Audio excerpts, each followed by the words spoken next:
Hello and welcome to Undivided. Thank you for being here. Thank you for your commitment to giving common sense a comeback. A glorious Monday in the Pacific Northwest. If you live in the area, if you don't, I hope you're having beautiful weather like we are. We'll talk more about that in a moment because how could we not? We have a jam-packed show today. There are two new candidates who have announced bids for Seattle City Council. Could not be more different. One of them I have a little track record with. A little baggage with, so I very much look forward to talking about that campaign in a moment. And for those of you who don't live in Seattle, you might be wondering, well, Brandi, why do I care about Seattle City Council? Because what happens in Seattle, we know, finds its tentacles throughout the state. West Coast cities who come up with wild, crazy ideas that they're willing to push. It goes to other West Coast cities, ends up in Washington, D.C. So it never happens on an island, doesn't happen in a vacuum. So it's important to really push to have some change in the Seattle City Council this year when there are so many seats up for grabs. Also coming up, we'll play part of our interview with Dr. Raul Garcia. He's a Republican who just on Friday launched his campaign to be the governor of Washington. We played a full conversation with him, an hour-long conversation on Sundays with Subscribers yesterday, and part of that included whether he has a chance in the world. And he and I had a frank conversation about just how hard it is for Republicans to win in Washington state. So we'll play a clip of that. Coming up in Unbelievable today, man, we had Tiffany Smiley on the show yesterday, Sundays with Subscribers, and then this Seattle Times article came out questioning where money donations to her PAC are actually being spent. And I have to say, I'm a little peeved off by this. So we'll talk about it in Unbelievable. A lot more to get to, but first, Nicole, greetings to you on this beautiful Monday. Hi, Brandi. What'd you do this weekend? It was hot. Gosh. It was so hot. So it was hot. Beautiful. I hung out with my mom on Mother's Day. Oh, that's nice. We had a nice Your barbecue. mom's so sweet. Oh my gosh. We did at my brother and sister-in-law's, we did a movie outdoors. So we had the screen outdoors, watched Fast and Furious. Which first one? 1 through 30. Which one? It had been a while since we had seen the first one. So yeah, we did a big outdoor movie. It was really fun. Awesome.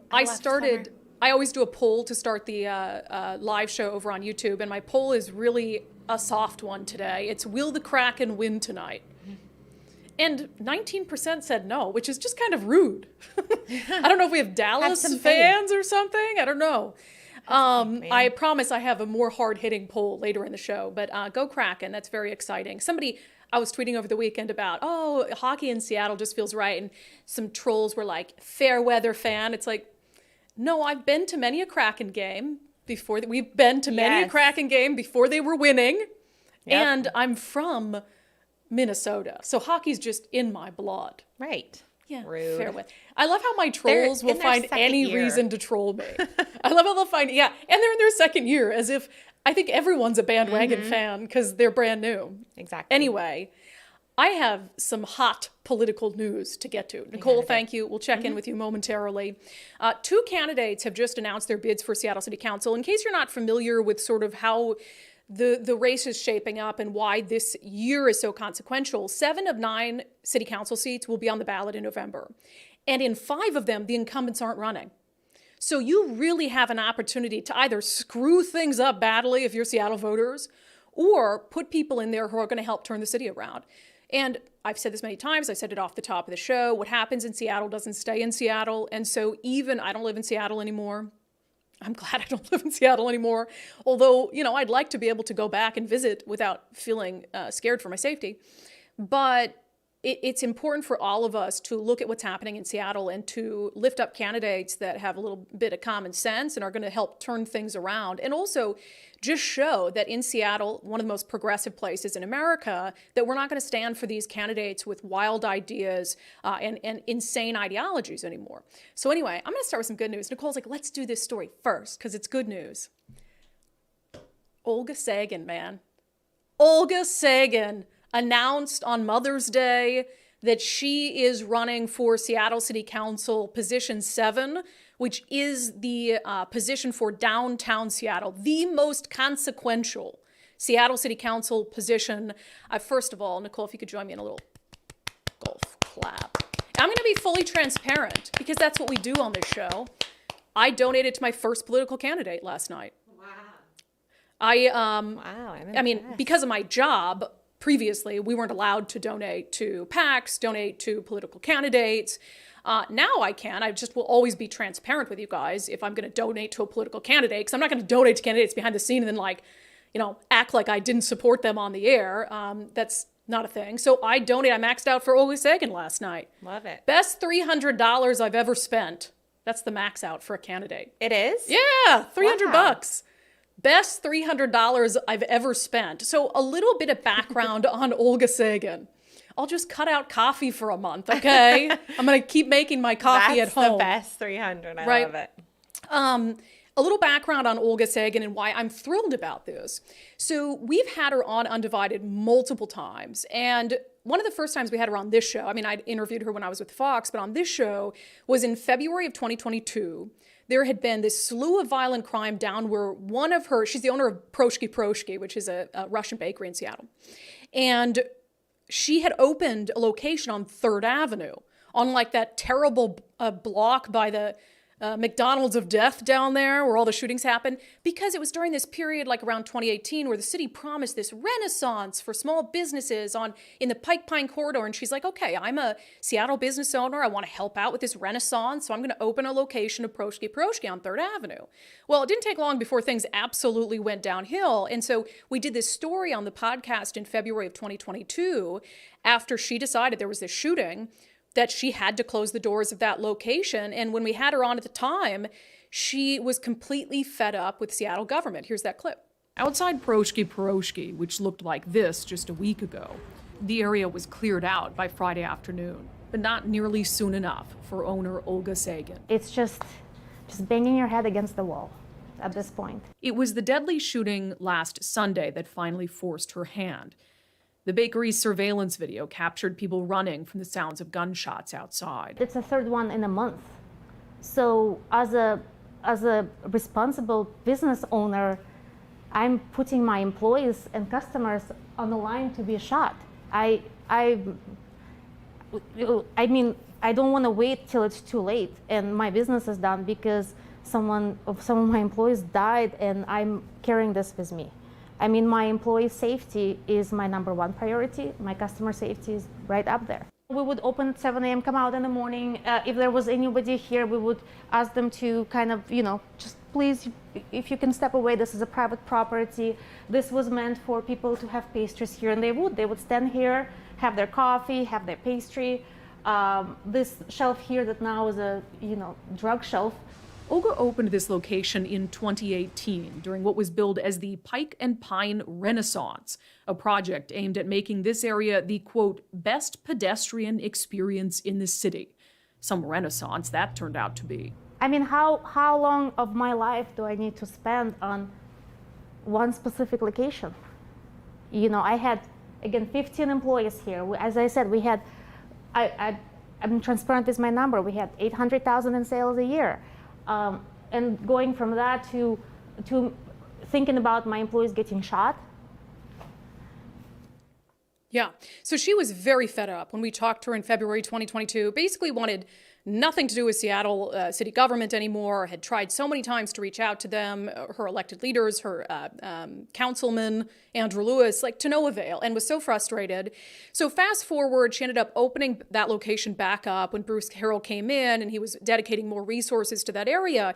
And you might recall, just back in March, we had Olga Sagan on the show, and she broke the news on our show that she was considering a run for Seattle City Council. Here's that clip. I cannot sit at my home, watch Netflix and be angry at government. I need to say things and keep them accountable as an individual, because it is up to us. It is up to us in the city, in the state, in the country to make government accountable. Or if they don't want to be accountable, fine. But it's up to us to speak up and not just step over people without housing or drug addicts or people with mental illness. Go home, turn your TV and be like, oh, this is disgusting outside. I don't think that's who we should be. How far are you willing to take that sentiment? I have tried to shame you into running for something. I know other people have tried to as well. I'm considering running for city council. I know that we have election this year, and I have been thinking about it, and I have been really, really struggling with that decision, because I know that if I put my hands and heart and soul into something, it's going to be I will put everything I got. And always we come in as a female, as an immigrant, as a business owner, we have all those insecurities to, am I qualified? Am I qualified to run? But then I look at some other city councils we have, I'm like, well, if they're qualified, I should be qualified, but I'm not a career politician, and that's kind of throws me off. I'm more after making downtown better, making downtown safe, having it all inclusive and taking care of people. So I am considering running for position 7. I think the goal is to have downtown be in a better shape. Love it. So that was 2 months ago. Fast forward 2 months. Olga Sagan is running for Seattle City Council, made the announcement. Mom of 3 girls made the announcement on Mother's Day, shared on her Twitter an open letter that her daughter wrote about watching her mom for all these years, run a business and try to advocate for the city, and, coming to this conclusion that she really wants her mom to step forward and do this. And I know when Olga and I chatted, her family considerations were a big part of it. So I think this is great. I think that more small business owners in the city of Seattle need to step up. And look, Olga Sagan, she shares the progressive values of Seattle, but she's got common sense. And she can look outside of her bakery and see that what's happening is not something to be proud of. And so I think when you put and also I'll say about Olga, she's not running for one of the unopposed seats. Andrew Lewis is running to keep his job. Someone who's flip-flop on police defunding, who just puts his little finger up in the air, licks his finger, puts it in the air, figures out which way the wind is blowing and decides, oh, that's where I'm going to be right now. Just started caring about the crime issue in downtown Seattle in the last year. So she's going to be challenging him. But someone like Olga Sagan, who was speaking up and has spoken up in this city as a business owner when it is not easy to do so, when you are vilified and labeled for just saying what's true, that you shouldn't have to, as a small business owner, look outside, have a little shelf that's meant for pastries and have it be a drug den where people are shooting up and smoking drugs. That she shouldn't have to worry about her young employees and her customers fleeing from gunfire down the street. It is hard to just say the obvious in Seattle, and she has done it for years and has been vilified by far left activists as a result. And so I think Olga Sagan can be really, really good for the city of Seattle. And gosh, if we could get her and 6 other people with a bit of common sense in those positions, Seattle would be in such a good spot. And it would show that class of politicians, the far left activist politicians, maybe the ones who serve in the state legislature from the Seattle area, that Seattle voters have had enough of people with that ideology pushing policies that are destroying a once beautiful city and a once beautiful state. So Olga Sagan, awesome. We're going to have her on the show. She's going to have a press conference first and wanted to do it after her official sort of launch press conference. So that's good news. Now, let me juxtapose that next to some very, very different candidate. So there was another candidate, I think just yesterday, signed up and said that they're going to run for District 5, which is a position currently held by Deborah Suarez, who is not running anymore, not running to keep her seat. So it's an open position. Does this, I'm going to show viewers a picture of a woman, and you tell me if this woman looks familiar to anyone. Anybody? Well, if you're not watching, I'm showing a picture of Nicole Thomas Kennedy. That name will probably sound familiar because she ran for Seattle City Attorney, thank God, lost to Ann Davison. But she's the one who got in trouble for her tweets, her triggery tweet fingers. Did she get in trouble, really? She just kind of got called out for him, She got but called didn't out care. for it. Yeah, she didn't really care, but I think the only reason we elected a Republican in Seattle, Ann Davison, is because Nicole Thomas Kennedy's tweets were so bad, even Seattleites were like, okay, right. They were A bad. little too far. I mean, Nicole Thomas Kennedy had said, like, cops were serial killers. She celebrated the people who were committing acts of arson in the summer of 2020, like some really wild stuff. Well, no, Nicole Thomas Kennedy isn't the one running for Seattle City Council. However, the woman who ran her campaign manager, has announced that she's running for Seattle City Council position 5. Now, you might be saying, well, Brandi, well, maybe her campaign manager isn't as much of a lunatic. Oh, but she is. Because back when I was working at Fox 13, we were covering, myself, our reporter at the time, Hannah Kim, had been covering at length Nicole Thomas Kennedy's egregious tweets. And then I got a tip that her campaign manager's tweets were pretty bad too. A woman named Ty Reed. Well, Ty Reed is now running for Seattle City Council. And just as a reminder, I'm going to play a clip of a story I did with Fox 13 at the time, looking into the horrible tweets sent out by this woman, Ty Reed, who now wants to be on the Seattle City Council. But if you think that her tweets are bad, her campaign managers are even worse. Meet Ty Reed, that's her on the left, the picture taken just a month ago. In it, Thomas Kennedy and current Seattle City Councilwoman Tammy Morales. On Reed's shirt, a flaming Seattle police cruiser and the words, "This is a policy proposal." If Thomas Kennedy's Twitter account is a diary of hatred, Reed's is a diary of violence. June 3rd, 2020, this bitch Mayor Durkan is going to get her ass beat one day. October 2nd, 2020, in response to a shooting in South Seattle, prayers the victim is a cop spelled KKK. Let me just say something. June 10th, 2020, when our news crew was mobbed in the occupied protest zone known as CHOP, Reed tweeted, "Filth don't deserve niceties." It seems no one is spared from her violent thoughts. June 2nd, 2020, she takes aim at then candidate for president Joe Biden, who'd just given a speech during the height of unrest around race and policing. All his pretty words aren't stopping the police from beating our asses, so the unity bullshit is wasted breath. Hopefully, his last. And how about this one, where her campaign manager called former Seattle Police Chief Carmen Best an Uncle Tom motherfucker? I'm kind of proud at Fox 13 for letting me air that story at the time. I was shocked. We did a lot of bleeping of words. That woman just filed to run for Seattle City Council, District 5. First of all, it should be, I think what freaks me out, why I'm laughing so I don't cry, that campaign should be dead on arrival. But in Seattle, you just never know. And so, I think with Nicole Thomas Kennedy, when she ran for city council, her tweets, it took a little bit for those to be discovered and uncovered. Luckily, because of the diligent work we did at Fox 13 a few years ago, we already know who Ty Reed is. And yes, I take it personally because she called me filth after our crew got mobbed at CHOP. So Ty Reed, this is personal.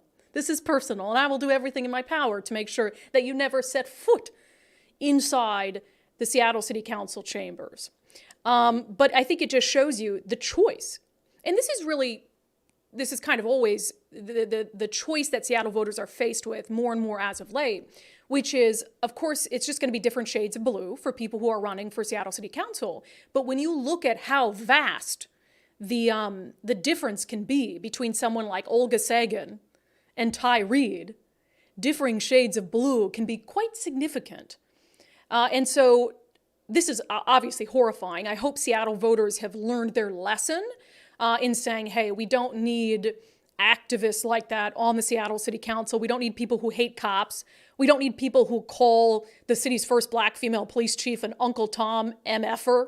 We don't need people who tweet out threats against the mayor and the president of the United States. We don't need people who cheer on acts of violence against a free press. So I don't know to the extent that Ty Reed's candidacy will take off, but I will tell you on this show, hard pass, and we're not going to let anybody forget the vitriol that she has spewed on Twitter over the past few years. All right, coming up after the break, we're going to talk about tomorrow there is a special session in Olympia. Remember, they're going to try to actually pass a law criminalizing substance abuse, possession, drug possession in Washington state. I have just learned that there is a deal that has come together on that, so we'll talk about it a little bit coming up next. But first, I've been telling you guys that I am now a member of the First Mark family.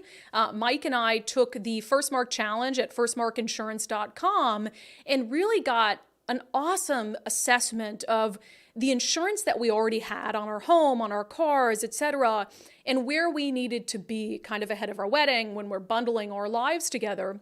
And the cool thing about the First Mark Challenge is First Mark is not an insurance company. It's an insurance broker.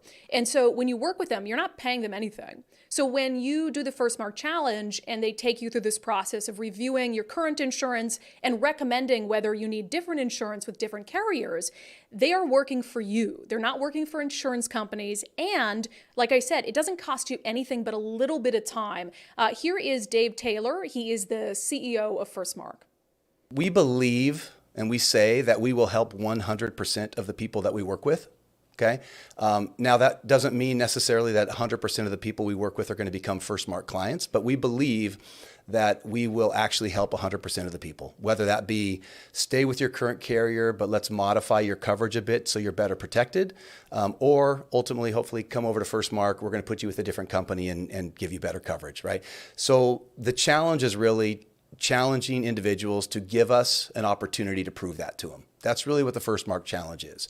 Yeah, and the worst case scenario is you do the First Mark Challenge, it takes you a little bit of time to do a Zoom meeting with them, and then you walk away and you have the same insurance that you had going into it. That is the worst case scenario. But for Mike and I, we knew we were underinsured going in, and in fact, that's what we found out is all the stuff we work for wasn't properly protected. And so we ended up coming away from the First Mark Challenge, signing up to be a member of the First Mark family, getting way better insurance for about the same price. So it was a no-brainer for us. And I've also heard stories of people who saved hundreds of dollars. Dory Monson used to do, First Mark was a sponsor on his show, and he would always tell stories about people who saved hundreds, if not thousands of dollars a year. So really the only thing it's going to cost you is a little bit of time. So check it out, firstmarkinsurance.com, firstmarkinsurance.com. Go there and do the First Mark Challenge like Mike and I did.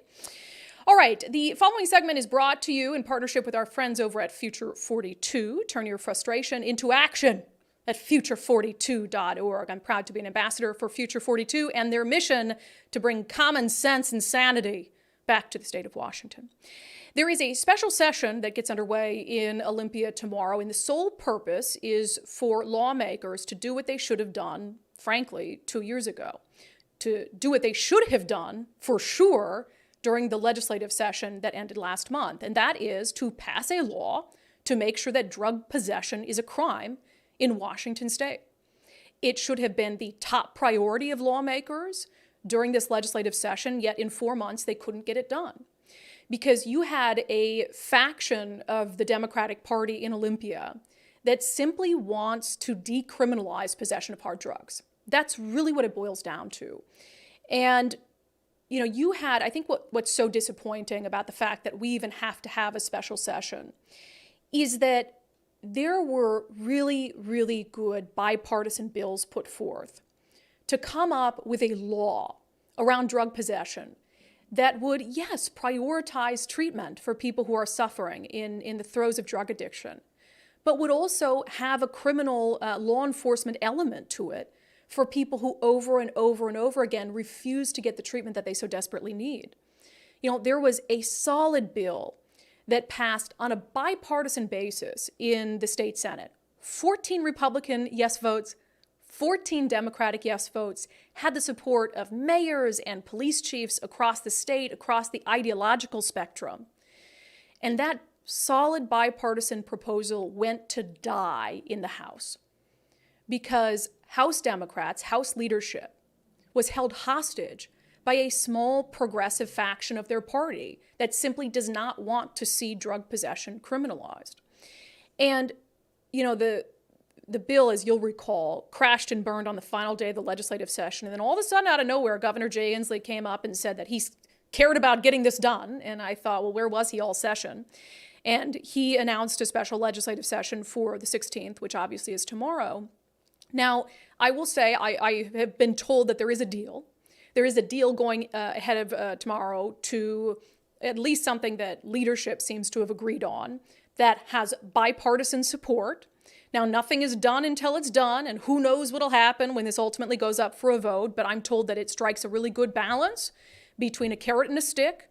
I'm told that it has the support of many mayors and county executives who are worried about this issue. So I'm very hopeful that after tomorrow, we will have a state law on the books criminalizing drug possession.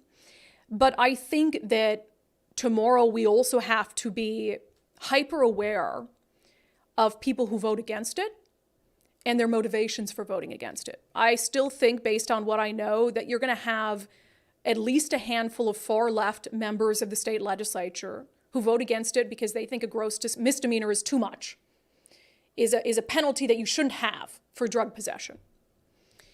And the reason why I want to closely keep track of people who voted down for that reason is we have seen the extent of the drug crisis on our streets. I mean, we've been playing video from our friend Jonathan Cho, who has been out firsthand looking at the crisis, I mean, in ways that it's almost sometimes the video he captures too horrific to even show you. I mean, people who are not only using fentanyl and overdosing on fentanyl, but using this drug called tranq that is literally rotting their flesh away.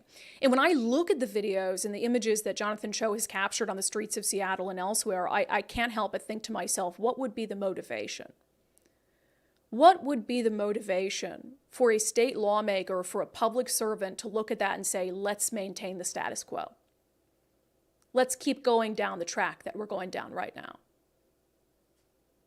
To me, the decision is simple. Either you're going to take a vote tomorrow during the special session to save lives, or you're going to take a vote tomorrow during this special session to sign off on the suffering and the deaths on the streets of Seattle and other cities across the state. Because you have these people, and again, this faction of state lawmakers who, and I do believe it's a faction, I don't believe it's all Democrats in the state house or the Senate. You have this faction of progressive lawmakers who look at, the video that we have seen from Jonathan Cho, and they see compassion. They think it's compassionate to let people kill themselves on our sidewalks and in our alcoves and in our alleyways. They think it's more compassionate to let them die with a needle in their arm than to send them to jail for a couple days. And maybe it's just me, but I think people with that position don't belong within 500 yards of the state capitol. They don't belong in any position or post where they have any influence over our drug laws or drug treatment. Because when you take that position, I think you're truly saying to people, I don't care whether those who are suffering die. And I think that's how we have to start looking at those votes, those no votes, which is you don't care if people die. You don't care if someone who's drug addicted breaks into 100 businesses. You don't care about the implications of any of it. And that's selfish to me. And it's a really sick form of empathy, if I'm being honest. So we have our eyes very closely set on the special session that's happening, the hopes that they come together in a bipartisan way and pass a meaningful drug possession statute. Again, just a reminder of why we're here. The state Supreme Court in 2021 struck down our felony drug possession statute at the state level. They found it unconstitutional because it didn't have the word knowingly. You didn't have to prove that someone knowingly possessed drugs. And so since then, even though you could have just added the word knowingly to state statute and we would have been done with this in 2021, since then we've been trying to come up with a new law that would please, I guess, the progressive wing of the Democratic Party. And so it's taken us all the way to this point where if nothing is done tomorrow, then the state law that's on the books right now sunsets as of July 1st. No one wants to be in that position.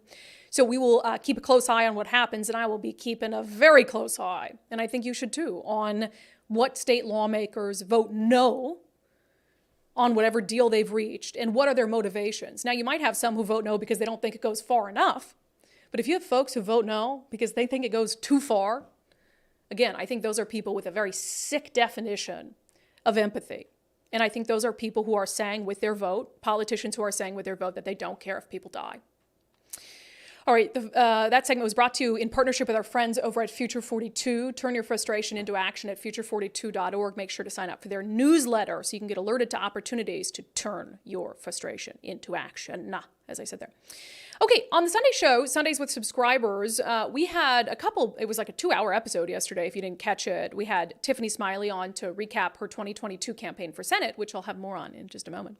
But we also had on Dr. Garcia, who is a Republican who just announced that he's running for governor. He made the announcement Friday at, I think outside the Space Needle, or at Kerry Park maybe in Seattle, somewhere Seattle. Kerry Park, Nicole says, Kerry Park. quintessential Seattle view. Now, if the name Dr. Raul Garcia sounds familiar, it's because he also ran for governor as a Republican in 2020, but he entered the race really, really late. In fact, I think he filed on the last possible day before the filing deadline.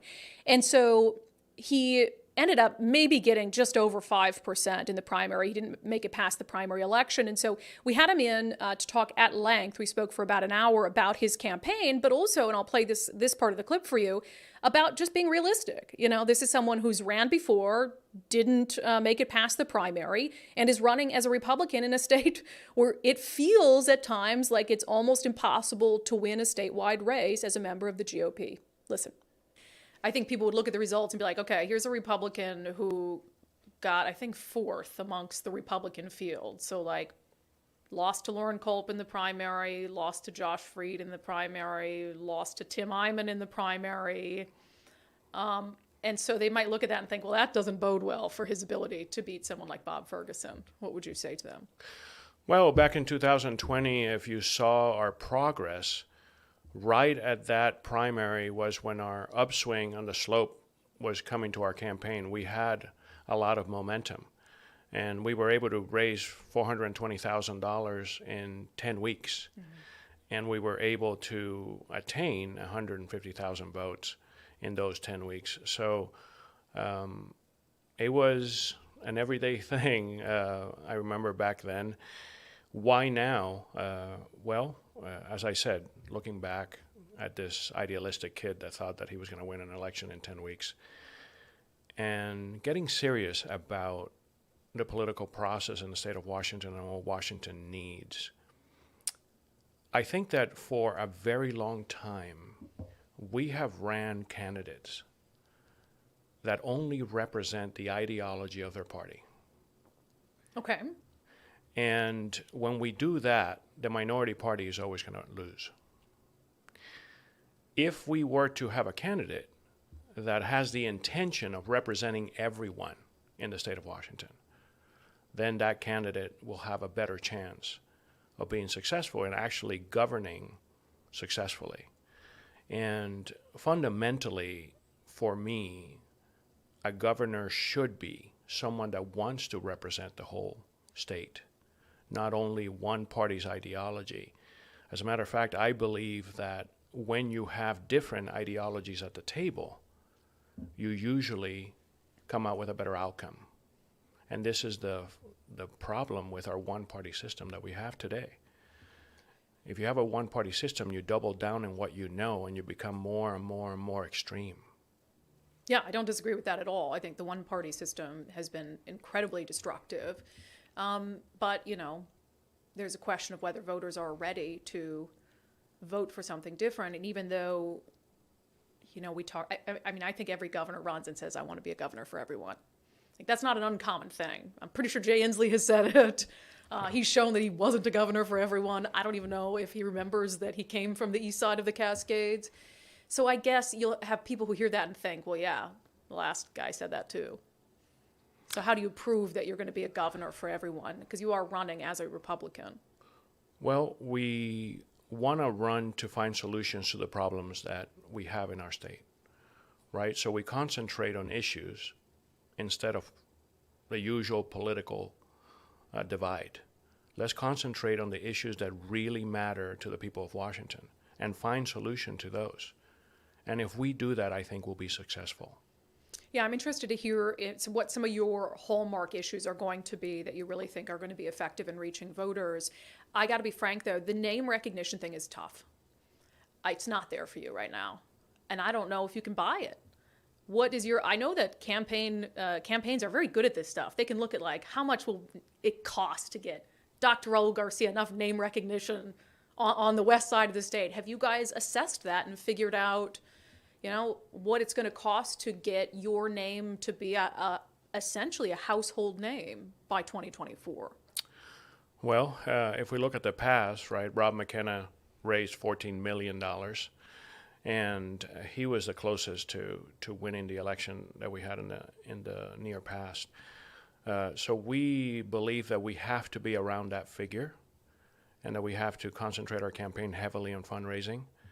And making sure that our message of issues comes out. I don't know about you, but I am tired of living in a divided world. Yeah. And I think that my opponents, that is what they're going to represent. They're going to represent, again, a divided world. And I think that people out there are also tired, and they want to come together. The Surgeon General just came out and said that we have a big pandemic after the pandemic. And that pandemic is loneliness. People are disconnected. They're not belonging to anything. Well, if we form a campaign that truly is inclusive of everyone and wants to bring these people to feel that they are wanted in the community, to bring these people that are lonely to be in city activities and belong to clubs again and be a part of a neighborhood, be a part of a community, I think that that campaign will grow. Yeah, so what does that look like? Because, like I said, I mean, name recognition, it just is a thing. It is a thing you have to contend with, not only as a Republican from the other side of the Cascades. You mentioned Ron McKenna. I mean, he was Attorney General, and so there was some inherent name recognition where his name had been on the ballot before. So how do you, I mean, what does that look like from a campaign perspective and what you just talked about, trying to spread the message that you've laid out of unity and bringing communities together? What is your campaign strategy for the west side of the Cascades? Well, I'll give you a perspective that I know in history. When Florida was a completely Republican state, Janet Reno was running for Attorney General. Well, you're going on the way back machine. Okay, go ahead. Yes, we're dating ourselves. But anyway, she knocked on 400,000 doors, right? And she won as a Democrat in a Republican state. So I intend to work really hard. I spoke with Larry Hogan, who didn't really have name recognition when he ran for governor of Maryland. And he said to me, Raul, you know, I went everywhere. I went to birthday parties. I talked to people on the side of the road. I went everywhere, and this is what I intend to do. I intend to, hopefully, the day before election, sit down as President Obama did. I remember looking at him watching him on TV, and he said, I did everything I could. Mm-hmm. Now it's up to you. And I want to end up there. So I will work harder than I have ever worked in my life to be able to change the life of 7.8 million people, because it's worth it. So that is part of my conversation with Dr. Raul Garcia, a Republican candidate for governor of Washington in 2024. And, you know, I really enjoyed sitting down and chatting with him. And we talked about a lot, not just my assertion that it's going to be very hard for him to win, but I always believe in being honest. And I think he knows that it's a tall task. I mean, we haven't had a Republican governor in 30 years, although he is getting into the race much earlier. You know, he entered the race in 2020 so late. And now he has 18 months to try to build name recognition, which is going to be challenging. I will say, when it comes to this show, even though that aired on Sundays with Subscribers, we will never bottle up candidate interviews behind a paywall. I don't think that whether you're a subscriber or not should mean you can or cannot access information to someone you might want to consider voting for. So we will post the full interview with Dr. Raul Garcia for everyone, although I will say that if you have $5 and you want to support the show and the work we're doing on Undivided, visit undividedpod.com. That's undividedpod.com, and there you can find out how you can support the show for as little as $5 a month. But again, we'll never bottle up a candidate interview behind a paywall, so we might debut interviews on the Sunday show with candidates, but we will always make sure to post them so anyone can watch, which is very important. All right, coming up next, I mentioned we had Tiffany Smiley on the show yesterday as well on Sundays with Subscribers, and then I found out a little piece of information about her PAC based on a Seattle Times article that I got to be honest, it has peeved me off a little bit. So we're going to discuss that in our segment Unbelievable. But first, are you in the market to sell your home? We have added Sell with Wes, sellwithwes.com as a sponsor to the podcast. Wes Jones is an awesome real estate agent. He's been doing this for a really long time, and we had him into the studio before we added them as a sponsor to the show, and I asked him a simple question. What can you do as a real estate agent that traditional real estate agents are not doing? Here's what he said. We have programs in place to help you prep your home. We can help cover your repairs and even cosmetic upgrades where you can pay for those at the closing table. We have a flexible commission structure. We have the absolute best marketing that you're going to find of any real estate agent. And there is a lot of programs and different things that we do that I go pretty in depth with on my website. So you can start by going to sellwithwes.com and go to the Sell a House feature, and you can go under some of the different programs that we have to learn a little bit more. If you want to check out your home's value, just plug in your address there. And if you want to book up a consultation with me, just give me a call. My cell phone is there on the website, and it's super low pressure. I'm going to tell you the truth if this makes sense, or it doesn't for you, and I'm going to treat you fairly. Still can't get over the fact that Wes Jones puts his cell phone on his website. I mean, I think that probably says a lot about him as a real estate agent, that he wants to be accessible, but I'm like, brave man. So if you're in the market to sell your home, check out sellwithwes.com. That's sellwithwes.com. Whether you just want to go there and see what your home might be worth, or call Wes on his cell phone and inquire about what he would recommend in terms of selling your home now, what he can do to help you get a top offer for your home with the fewest possible contingencies. So visit sellwithwes.com, a better way to sell your home. Okay, let's get to our segment, Unbelievable.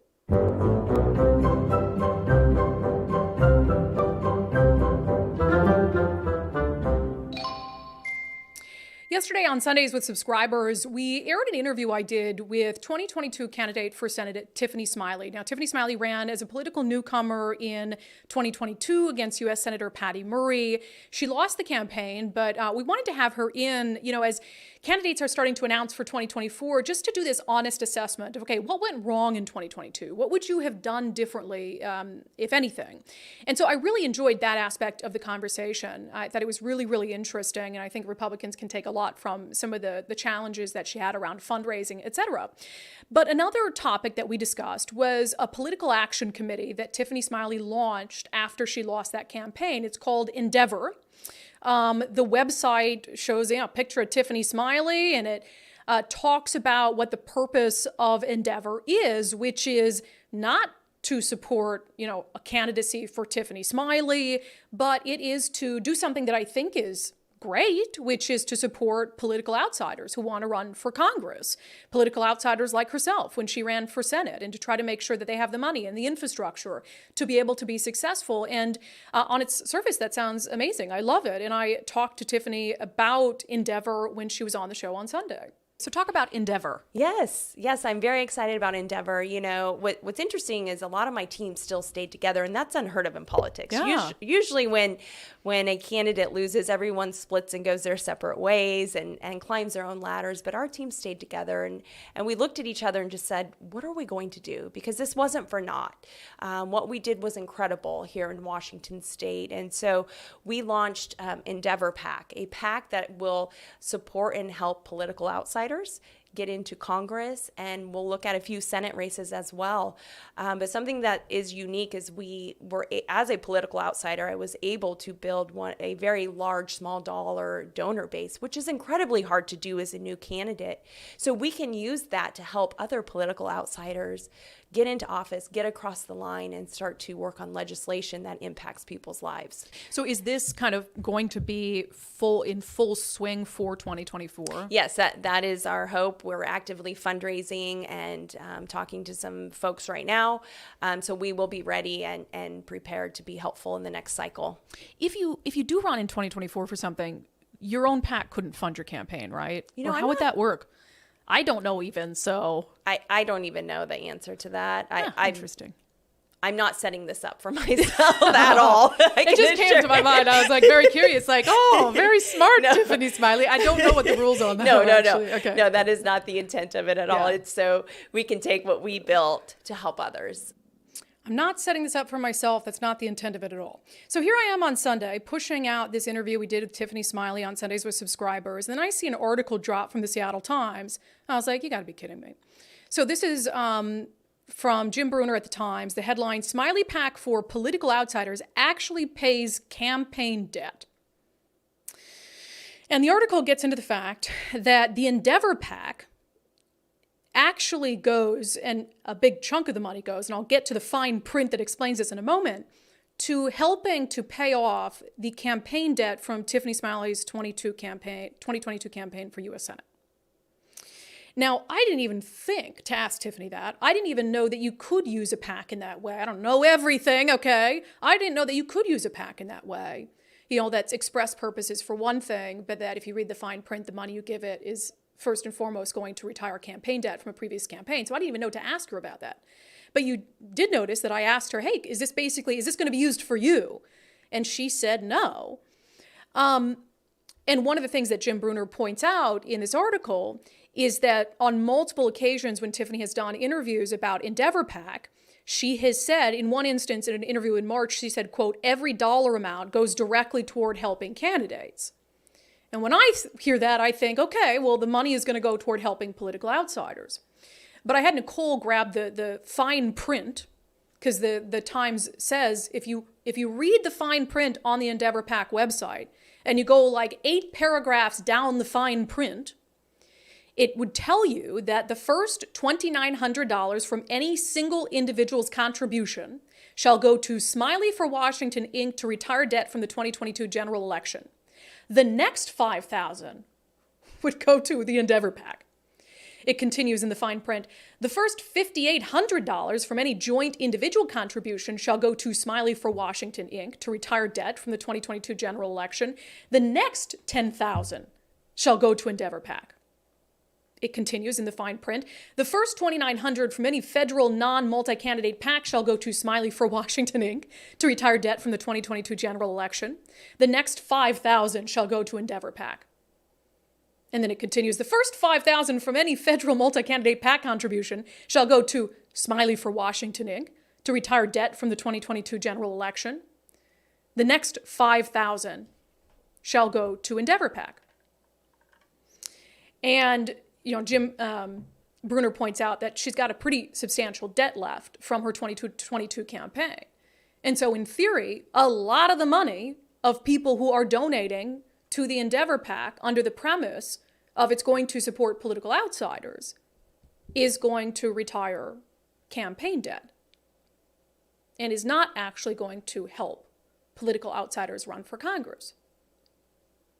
Now, in fairness, and as the Seattle Times points out, they point to examples of PACs from Democrats and Republicans that really are fast and loose with their descriptions.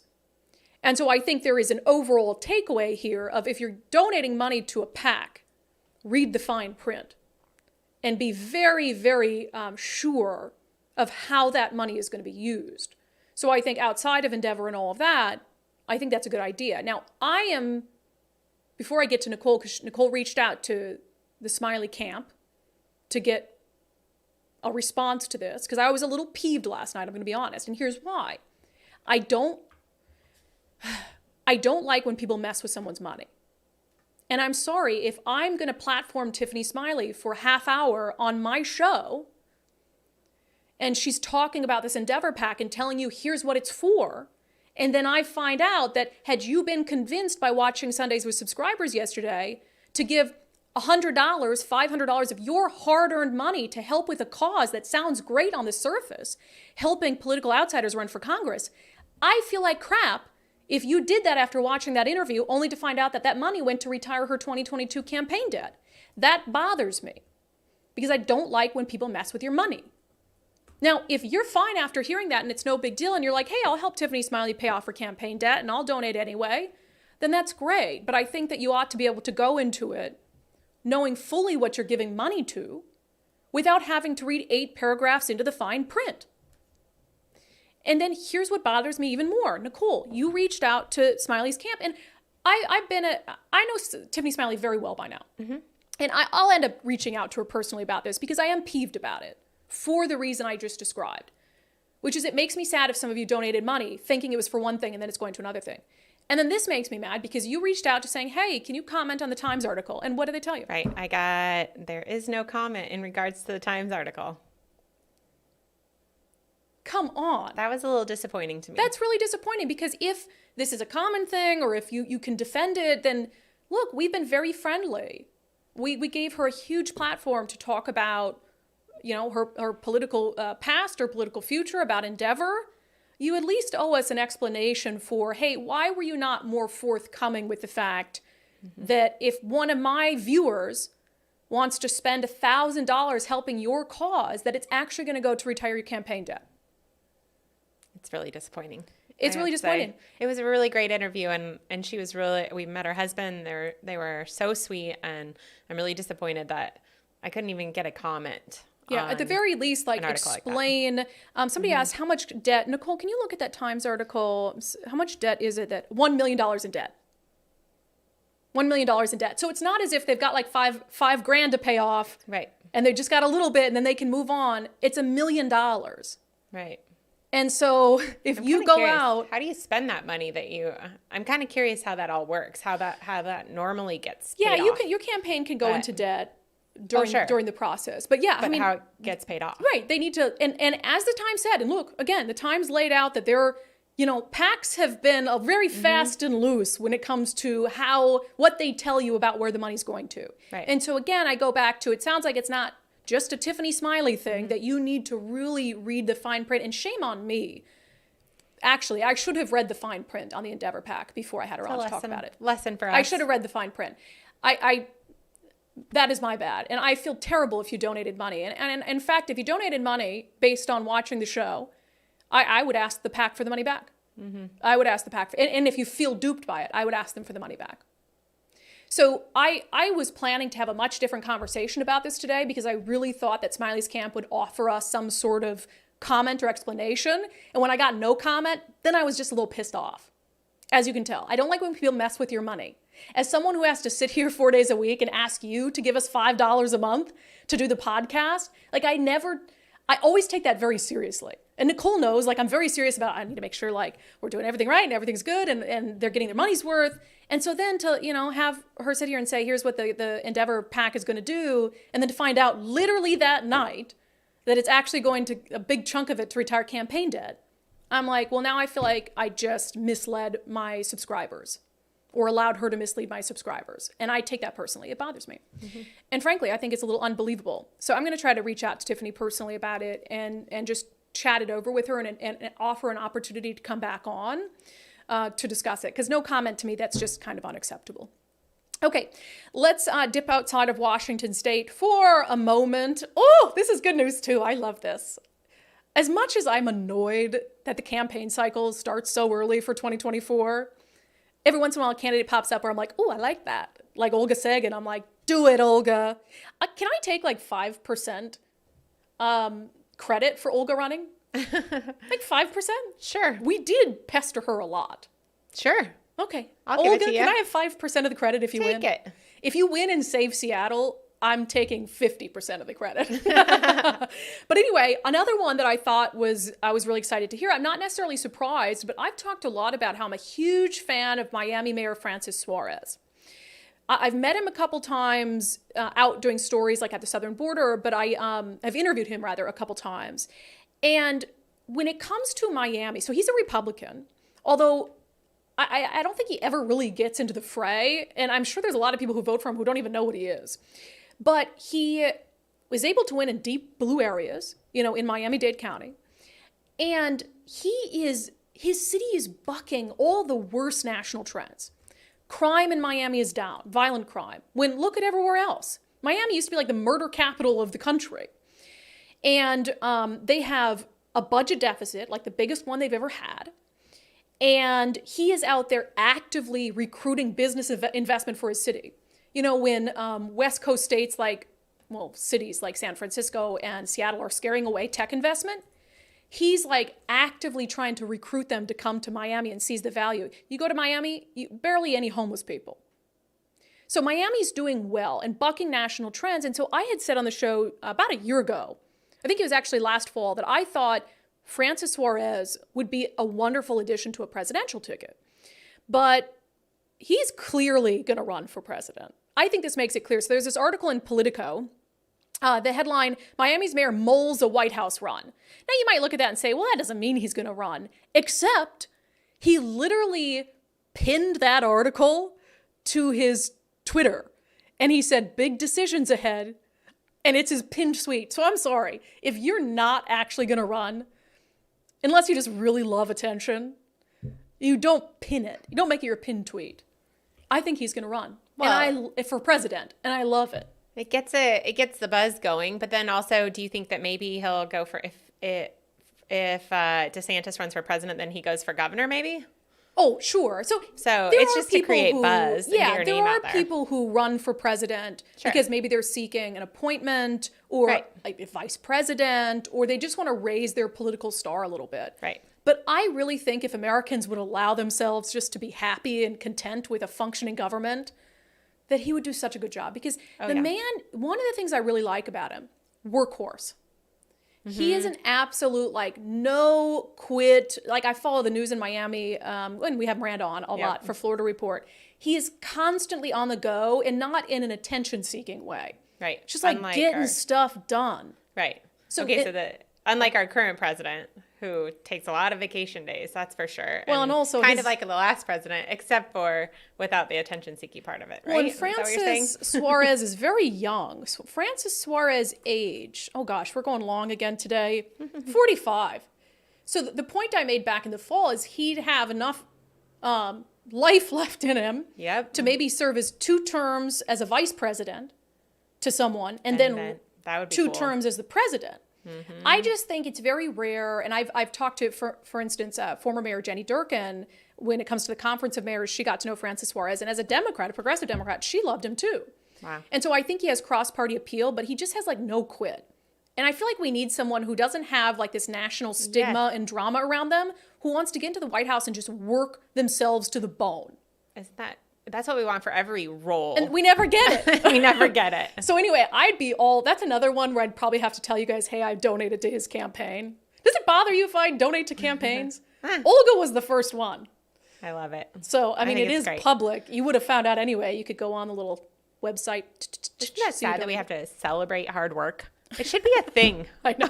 We have to celebrate Used to be a competency. thing. Oh, we have to celebrate competency. But we should, it's gotten so bad that we need to celebrate competency. So it's positive reinforcement. We talk about that on the show quite a bit. Positive reinforcement goes a long way. Okay, another national story I wanted to get to. Man, the border crisis, right? So we're talking about the end of Title 42 and how that was going to manifest. Bill Malugin over at Fox, who does an awesome job at the border. Man, he and Allie, between the two of them, they're just nailing it. He tweets out yesterday, and this is terrifying, but it's not a surprise. He says, per multiple Customs Border Protection sources, Border Patrol agents in San Diego sector arrested an Afghan national on the FBI's terror watch list after he crossed illegally with a group of migrants near Ode Mesa, California on Wednesday. I'm told FBI confirmed the match and is leading the investigation. So that was even before the end of Title 42. And then there was Jim Desmond, who is on the San Diego County Board of Supervisors, so where this crossing happened, confirmed that he got word he put out a statement saying that I received word from Border Patrol officials that an Afghani on the terror watch list was arrested at our southern border.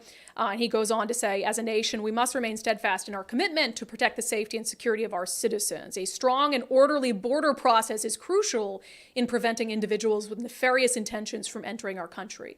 And look, of course this would happen. That can't be a surprise to anyone.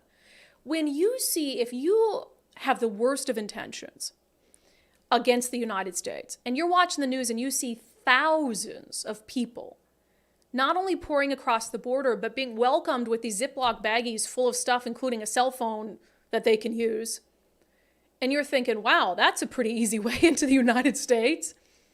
Why would you not, as a terrorist, gain access to the U.S. that way? Of course they would. So it's not about outright demonizing and vilifying and suggesting that every single person who enters the country illegally is a danger. No, but we have processes in place for people who have legitimate reasons to come here in that manner, asylum, for instance. And they can do that, but unless we have a very strict border process, an orderly, as it was said there by the Board of Supervisors, border process, where we know every person who's coming into the country, of course there are going to be people like an Afghan on the FBI's terror watch list. And it's incredibly naive to believe that there wouldn't be. And now I'm just worried that it's so far gone. I mean, how do you even begin to wind back what's happening at the southern border. I mean, it would take resources on a level that I don't believe the United States possesses right now, unless you have a full-on placement of National Guard troops all across the southern border in like a legit line. It's going to take a lot of resources to come back from this place that we've been in. Okay, coming up, we'll take your questions from the live stream. Going long today. I'm sorry. Wow. But first, you know what, Nicole? I had a great weekend in the sun, and I wore a dress wine tasting that I haven't worn in 2 years. Good for you. And I felt great. Do you know why I felt great? I do. Why? Tell the people. East Side Weight Loss Clinic. Great. Yes, because I've lost 35 pounds on the East Side Weight Loss Clinic plan. I should have taken a picture of me in my dress. You should I have. looked so cute. It was like all florally, but it just feels good to be, you know, when I think of the hot weather, I'm like, it's less clothes, right? And if you're not feeling good about yourself, the prospect of fewer clothes doesn't sound great. But anyway, like I said, I don't have to worry about that because I'm down 35 pounds on the East Side Weight Loss Clinic plan. I started in November, lost most of that in just 2 months before the end of the year. And I've been able to maintain my weight loss and even lose, that graphic's out of date. It said 34 pounds and I'm now 30. I'm sweating right now. It's hot in here. I'm now 36 pounds down. So if you would like to just get in better shape and feel better about yourself before summer, there's still plenty of time. Visit eastsideweightlossclinic.com. That's eastsideweightlossclinic.com and just schedule a free 15-minute consultation with Dr. Ryan Coogan on their website. It's super easy to do. And in fact, you can do the whole program virtually through an app on your phone and you get helpful little tips every day just to help you stay on track. And I've heard from so many of you who have done it and you're just looking great before summer. Maybe we need to have an undivided meetup of people who've lost weight on the East Side Weight Loss Clinic plan at the beach. Oh. No, at the beach, and we can all be in our bikinis or whatever. Boxer. What are the? I bet that will be a popular event. What's the male version of Speedo? a Speedo? Mm-hmm. Bikinis and Speedos. Anyway, getting really serious. Okay, let's get to comments. Your comments before we get to our sanity check of the day. Wow, a lot of them today. Did you have a we missed a comment from the show on Thursday? Super comment, a super chat on YouTube. Can you find that? Our apologies. Usually we read the super chats first, but we just missed one. We saw it after the fact. So Nicole will go find that. On Olga Sagan running for Seattle City Council, Timothy writes, a political solution will never solve a spiritual problem. Do you think what's happening in Seattle is a spiritual problem? I don't know. Maybe that's part of it. Julie says, yes, Olga, go get him, girl. Grateful for common sense bravery. And it is bravery, by the way. She will be vilified by the far fringes of the internet, and we have to stand with Olga Sagan during all of that. Jordan writes, Jordan? Yes, I wish I could vote for her. Would love to give a shout out to Adam Fortney for Snohomish County Sheriff. Please have him on your show. I think we're going to have Adam on to talk about this 1-year-old who OD'd in his county. Very sad. Aaron says $300 is the limit for contributions, individual contributions for Seattle City Council races.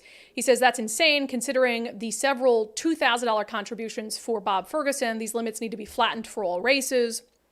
Cindy says Olga should run for mayor. Well, let's see how she does. I think Bruce is doing an okay job at mayor. Let's see how she does for Seattle City Council. On Ty Reed, the campaign manager for Nicole Thomas Kennedy, who has a Twitter account that honestly is just about the worst I've ever read when it comes to the violence in some of her tweets. On her running for Seattle City Council position 5, Matthew says, Ty Reed seems to be very welcoming and inclusive, only to certain kinds of people.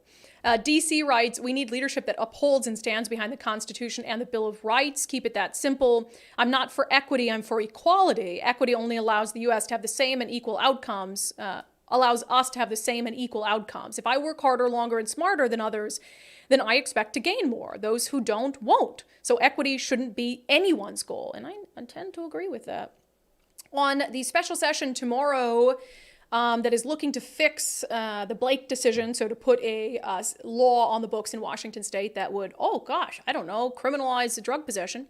Timothy writes, well, it is true that getting rid of these drugs is important. What is even more important is tackling the reason why so many people resort to them in the first place.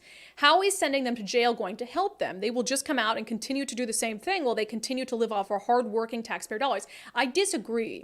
Now, will some people get out of jail and do the same thing? Yeah. But I have met and interviewed when I was at Fox people who, if not for a few days of sobriety in a jail cell, would not be clean and sober today. So I think there are instances where it can work. And look at it this way.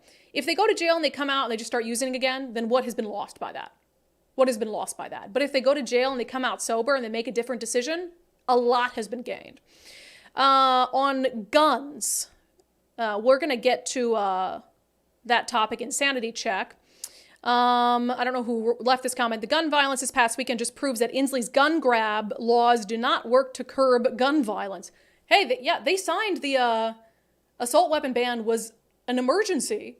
So it took effect the day he signed it. How's that working out for you? On Tiffany Smiley's PAC spending, Vicky says, I am so disappointed to hear that. I think she got around the idea you asked her about whether she was running in reference to using the money. Still, she was less than forthcoming. And I agree. Tiffany didn't lie to me. I didn't ask her the question of, is this being used to retire your 2022 campaign debt? What I asked her is, hey, if you run in 2024, is this PAC going to fund that? And she said, well, I don't think so. And balked at that idea like she didn't. And I think that would have been an opportunity for her to say, well, it's going to my 2022 campaign. I think that would have been forthcoming. Gary said, I really like Smiley and did vote for her, but I'm listening very carefully to her ethical ways because after the no comment, she's sounding more and more like a typical sleazy politician. The no comment does bother me. Matt says, it's like politics is a dirty business. Yeah. And again, I think this is probably fairly normal with PACs that we have to unfortunately be reading fine print, which is incredibly bothersome to me that we have to even do that. Okay, Nicole, what do you say? Oh, did you find it? Did you find the super chat? I did not find it. Oh, It no. apparently has been gone, but we'll We'll go find back. it. I'll try to find it. I promise. I feel so bad. We saw it after the fact. I'm It like, was actually no. just asking you to talk about something, and I think we did eventually talk about it. So Do you remember what it was? We'll come up with it. Okay. Yeah, my apologies. We missed the super chat, and then I was like, there it is. Okay, let's get to our sanity check for the day and wrap up this episode, shall we? So you can get outside and enjoy the sun. Go. There was this video circulating on social media over the weekend. I was like, oh my God, that's horrifying. So whenever the weather is nice, violence tends to increase, especially shootings and gang-related shootings, because whenever you have people who are congregating outside in big groups, you have more of a possibility for confrontations. And so we always expect a little bit of an increase, in the summer months, but now we had this hot weekend and we saw a lot of violence this past weekend, which has me pretty freaked out for how bad this summer is going to be. But a guy named Matthew Ryan Case on Twitter took this video. He says, and he said when he sent it out, and we've been able to confirm it, that it showed a shooting on 21st and Union. This happened on Saturday. So he's, it's clearly shooting out the window at this verbal altercation. And I will warn you, there might be some swear words that get dropped as part of this, but what you're going to see, and it's very dark in the video, but he's shooting this video outside his window. There's a large group of people, 21st and Union, they're yelling at each other, and then all of a sudden gunfire breaks out, and it's like a scene out of a movie.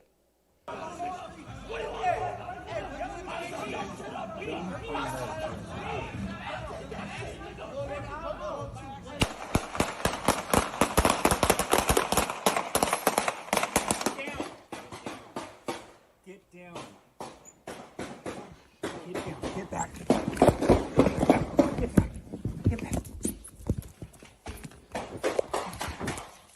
So I don't know who he's, and then you see him drop, below the window. I mean, I didn't even count all that gunfire.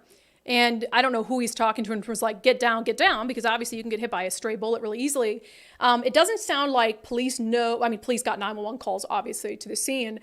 Doesn't sound like anyone was injured or killed, although if they were shot, it's very possible they just never took themselves to Harborview, Right. which would not be a rare thing if they weren't like fatally wounded. So that's a shock to me, considering how close those groups were together when they started firing at each other. But you just look at, Nicole made me a quick list of all the violent crimes that happened this weekend. There was a man shot and killed in downtown on Wednesday night. Up in the Windermere neighborhood of Seattle, there was a carjacking.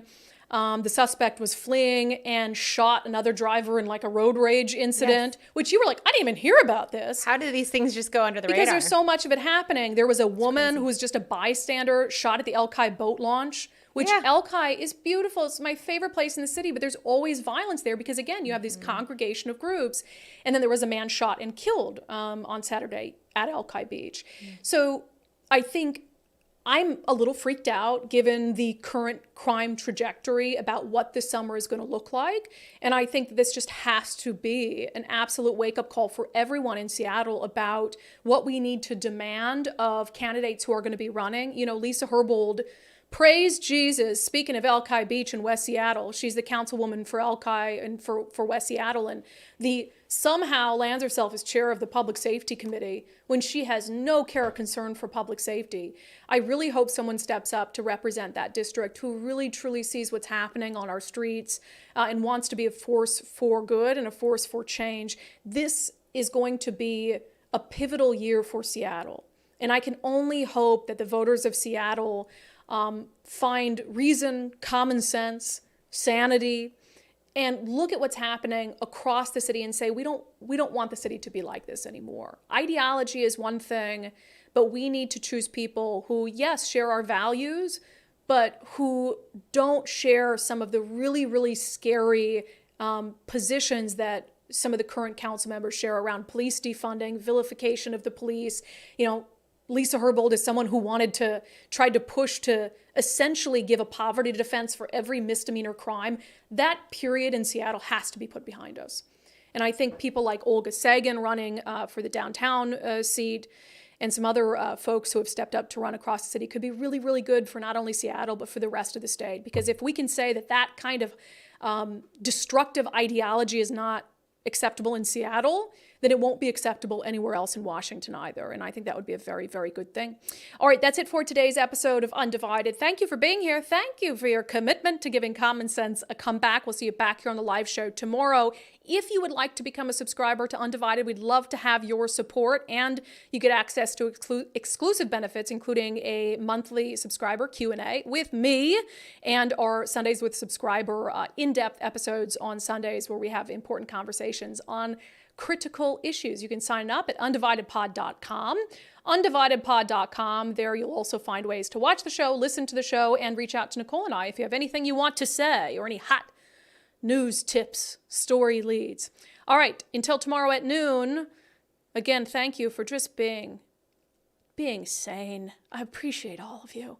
It's just nice to hear your comments, grounded in sanity for a change. And then I'll go get on Twitter and be reminded that there's also insane people out there, but at least we have each other. I'll see you tomorrow.